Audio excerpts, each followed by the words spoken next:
What happens when one of Hollywood's most respected actresses faces off against a talk show host who's clearly having his worst night on television? You won't believe what unfolds when Winona Ryder sits down for what was supposed to be a routine promotional interview, only to find herself in the middle of a verbal battlefield that would leave viewers stunned and social media erupting in outrage. Before we get into this incredible story, make sure you hit that subscribe button and drop a comment below, because you're not going to believe what unfolds when two entertainment industry veterans clash in the most explosive live television moment we've seen in years. The tension was palpable from the moment Winona Ryder walked onto the Jimmy Kimmel Live set. What should have been a standard promotional appearance for her latest Netflix series quickly devolved into one of the most uncomfortable and heated exchanges in late-night television history. The atmosphere backstage had already been strained, with reports of the host being particularly difficult with production staff throughout the day, but nobody could have predicted the verbal warfare that was about to erupt on live television. As Ryder settled into the guest chair, adjusting her vintage blazer with the poise of someone who's navigated Hollywood's treacherous waters for decades, Kimmel launched into his opening remarks with an unusually aggressive energy. His typical comedic timing seemed off, his smile forced, and there was something in his demeanor that suggested this wasn't going to be the light-hearted celebrity chat his audience expected. "So, Winona," Kimmel began, leaning back in his chair with an almost predatory grin, "let's talk about your new show. But first, I have to ask about something that's been bothering me. You've been pretty vocal lately about the treatment of women in Hollywood, haven't you?" Ryder's expression shifted slightly, her media-trained smile becoming more guarded.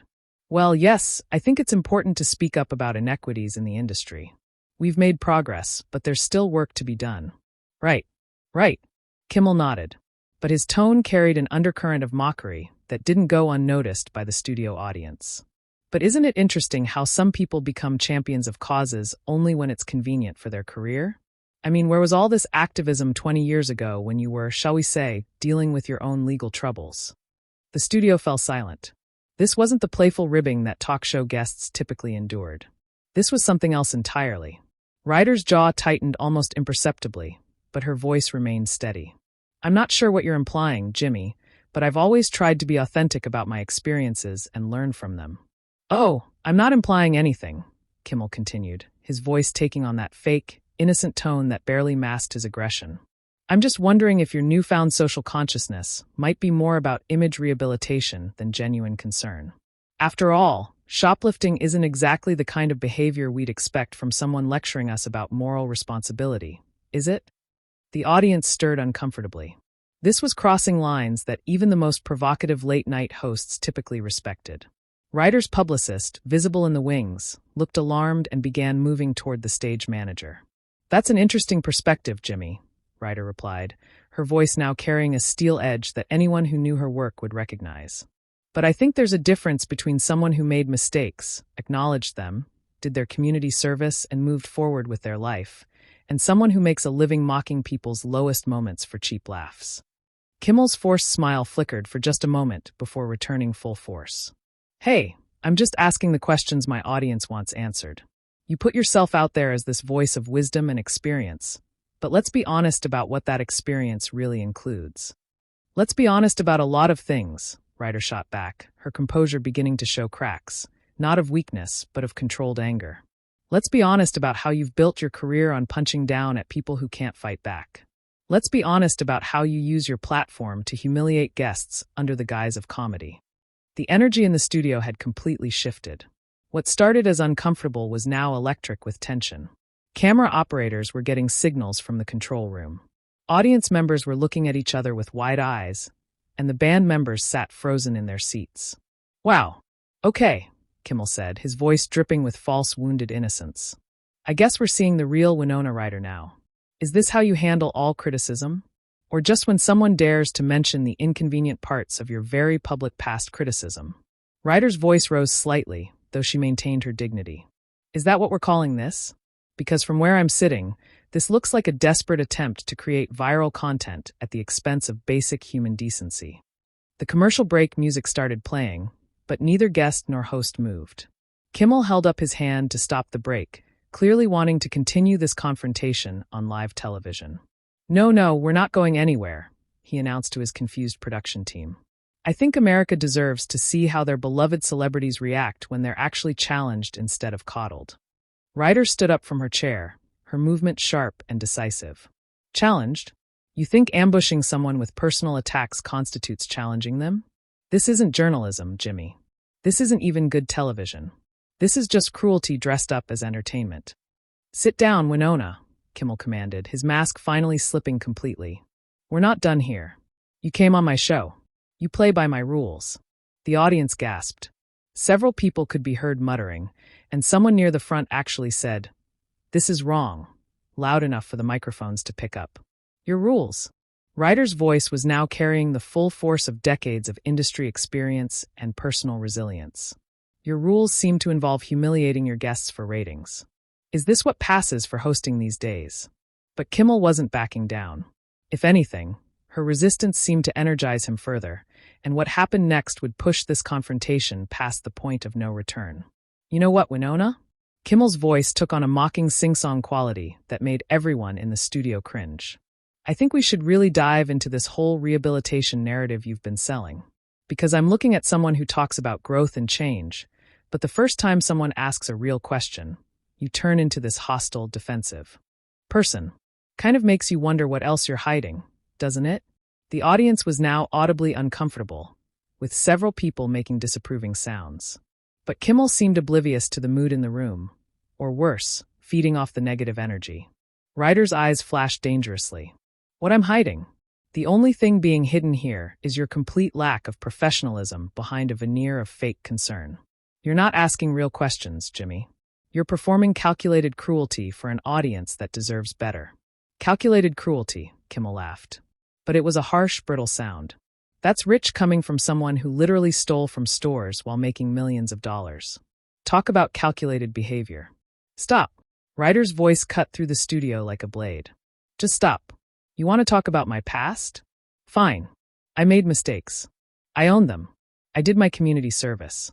I learned from the experience, and I moved forward. But what you're doing right now, this isn't accountability. This is harassment. The production staff was in chaos. Stage managers were frantically trying to get Kimmel's attention, pointing at their watches and making cutting motions across their throats. The show was supposed to go to commercial, but their host was completely ignoring all signals. Harassment. Kimmel's voice rose to match hers. I'm doing my job. My job is to ask the questions that matter, not to sit here and let you promote your Netflix show while pretending you're some kind of reformed saint. Your job, Ryder said, standing now and taking a step toward his desk, is supposed to be entertaining people, making them laugh, maybe having interesting conversations. Your job isn't supposed to be destroying people for sport. Destroying people? Kimmel stood as well, creating a face-off that had never been seen on late-night television. You're being a little dramatic, don't you think? I asked you about something that's part of your public record. If you can't handle that, maybe you shouldn't be doing interviews. Public record? Ryder's composure was hanging by a thread now. You didn't ask me about it, Jimmy. You weaponized it. You used something I've been open about, something I've discussed in therapy and interviews for years, as a cudgel to beat me with on live television. The studio audience was now completely silent, watching this unprecedented meltdown with a mixture of fascination and horror. Several people in the front rows looked like they wanted to leave, but were trapped by the spectacle unfolding before them. Oh, spare me the victim act. Kimmel sneered. You knew what show you were coming on. You knew I wasn't going to throw you softball questions about your craft services preferences. If you wanted a puff piece interview, you should have gone on Ellen. Oh wait, she's not around anymore either. That comment landed like a physical blow. Ryder's face went pale, then flushed with anger. You're really going to invoke Ellen DeGeneres right now, after everything that came out about toxic workplace environments? Are you seriously that tone-deaf? I'm tone-deaf? Kimmel's voice was now reaching a pitch that made the microphones crackle. You're the one who came on my show and immediately started attacking me when I asked legitimate questions about your credibility as a spokesperson for industry reform. Legitimate questions? Ryder was shaking now, but with rage, not fear. You ambushed me with personal attacks designed to humiliate me. There's nothing legitimate about what you're doing. This is a hit job, plain and simple. The band leader was making frantic signals to try to start playing them out, but Kimmel waved him off aggressively. No, we're not done here. America needs to see this. They need to see what happens when these Hollywood elites get called out on their hypocrisy. Hypocrisy? Ryder's voice cracked with incredulous anger. The hypocrisy is you sitting there in your expensive suit, making millions of dollars to be cruel to people while lecturing me about moral responsibility. The hypocrisy is you using your platform to punch down at someone who's trying to make positive changes in an industry we both work in. Positive changes? Kimmel laughed again, that same ugly sound. You mean positive PR? Let's call it what it is, Winona. This whole crusade of yours is just image management. You're trying to rebrand yourself from troubled actress with legal problems to wise industry veteran with important opinions. The words hung in the air like poison. Several audience members gasped audibly, and someone in the back of the studio could be heard saying, "This is disgusting," loud enough for the microphones to catch. Ryder stood perfectly still for a moment, and when she spoke, her voice was quiet, but carried the force of a thunderclap. You know what the real tragedy is here, Jimmy? You had a platform. You had influence. You could have used tonight to have a real conversation about growth, about second chances, about the complexity of human experience. Instead, you chose to use it to try to destroy someone for entertainment value. Destroy. Kimmel was practically yelling now. You're being destroyed by being asked to take responsibility for your actions? That's destruction to you. No, Ryder said, her voice growing stronger with each word. What's destructive is what you're doing to discourse, to human decency, to the very concept of redemption. What's destructive is turning pain into punchlines and growth into gotcha moments. The confrontation had reached a fever pitch with both participants now standing, the audience completely silent except for the occasional uncomfortable murmur and the production staff in complete disarray. What would happen next would cement this moment as one of the most shocking in television history. You want to talk about responsibility? Ryder's voice cut through the tension like a razor. Let's talk about your responsibility as someone with a platform that reaches millions of people every night. Let's talk about your responsibility to model basic human decency instead of turning into a bully the moment your ratings start slipping. Kimmel's face went red. My ratings? My ratings are fine, thank you very much. And I don't need lectures about responsibility from someone who. Who what? Ryder interrupted, stepping closer to his desk. Who made a mistake 20 years ago and spent 2 decades learning from it. Who used that experience to become a better person. Or are you going to keep recycling the same tired talking points because you can't think of anything original to say? The audience was transfixed. Several people had their phones out, clearly recording what was becoming the most explosive late-night television moment in years. The studio cameras were still rolling, capturing every second of this unprecedented meltdown. You know what your problem is, Winona? Kimmel's voice was now shaking with rage. You think because you're some kind of indie film darling? Because you've got this whole mysterious, damaged artist thing going that you're above being questioned. Well, guess what? You're not special. Special. Ryder's laugh was bitter and sharp. Is that what you think this is about? You think I came here expecting special treatment? I came here expecting basic human courtesy. I came here expecting to be treated like a person, not like a prop in your personal vendetta against anyone who dares to suggest that maybe, just maybe, we could all try to be better. The production assistant was now frantically trying to get the show to commercial break, but both the host and guest were completely ignoring all signals. The band sat frozen, unsure whether to play or remain silent during this unprecedented live television disaster. Better. Kimmel's voice cracked with mock emotion. You want to make things better? Then stop lecturing everyone about growth and change when you can't even handle a simple interview without having a complete meltdown. That was the breaking point. Ryder's composure, which had been hanging by a thread throughout this entire ordeal, finally snapped completely. A simple interview. Her voice rose to a level that made the microphones peak. You call this ambush, this calculated character assassination, this public humiliation disguised as journalism, a simple interview? Are you completely delusional? She turned to address the audience directly, something that violated every unwritten rule of talk show etiquette. I want everyone here to understand what just happened. I came here tonight to talk about a show I'm proud of, to have what I thought would be a normal conversation with someone I respected. Instead, I was subjected to a deliberate attempt to humiliate me using the lowest points of my life as ammunition. Kimmel tried to interrupt, but Ryder's voice overpowered his. No, Jimmy, you've had your say. Now it's my turn. What you did tonight wasn't comedy. It wasn't even good television. It was cruelty, pure and simple. You used your platform to try to destroy someone for ratings. And the fact that you can't see how wrong that is tells everyone exactly what kind of person you really are. The studio was dead silent. Even the production staff had stopped their frantic attempts to control the situation and were simply watching in stunned amazement as one of Hollywood's most respected actresses dismantled their host on live television. You talk about my past like it's some kind of gotcha moment, Ryder continued, her voice now steady and controlled despite the fire in her eyes. But my past is exactly why I can recognize what you're doing right now. I know what it's like to be at your lowest point and have people kick you when you're down. I know what it's like to be treated like entertainment instead of like a human being. And I refuse to let you do it to me or anyone else.